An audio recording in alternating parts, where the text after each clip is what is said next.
খাদ্য সংকটত আফগান পঞ্চশীৰত ধৰাশায়ী তালিবান শীঘ্ৰেই বিপদত তালিবান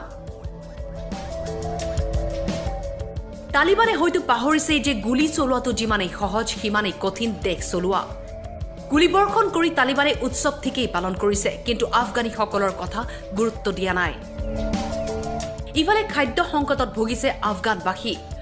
সংযুক্ত ৰাষ্ট্ৰই চলাই অহা ৱৰ্ল্ড ফুড প্ৰগ্ৰামৰ ভাণ্ডাৰ প্ৰায় ছেপ্টেম্বৰৰ শেষৰ ফালে শেষ হোৱাৰ পথত তাৰ পিছত কি কৰিব আফগানবাসী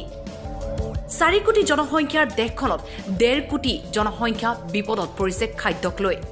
কিন্তু তাকেই লৈ কোনো গুৰুত্ব নাই তালিবানৰ তাৰোপৰি IMF ৱৰ্ল্ড বেংকে সকলো ধৰণৰ সাহায্য বন্ধ কৰি দিছে আফগানিস্তানত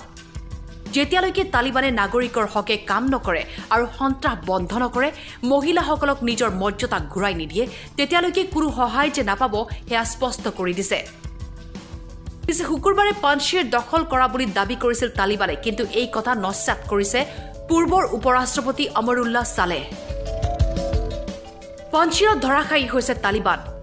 মাসুদ বাহিনীৰ প্ৰত্যাক্ৰমণত নিহত হৈছে 100ৰো অধিক তালিবান জেহাদী নৰ্দাৰ্ণ এলায়েন্স তথা প্ৰতিৰোধ বাহিনীয়ে জনাইছে এই কথা মাসুদ বাহিনীয়ে সহস্ৰাধিক তালিবান জেহাদীক বন্দীও কৰা বুলি উল্লেখ কৰিছে তালিবানৰ বাবে এতিয়াও ডিঙিৰ কাইট হৈ আছে পঞ্চশীৰ উপত্যকা শনিবাৰে পঞ্চশীৰত চলিছিল তুমুল সংঘৰ্ষ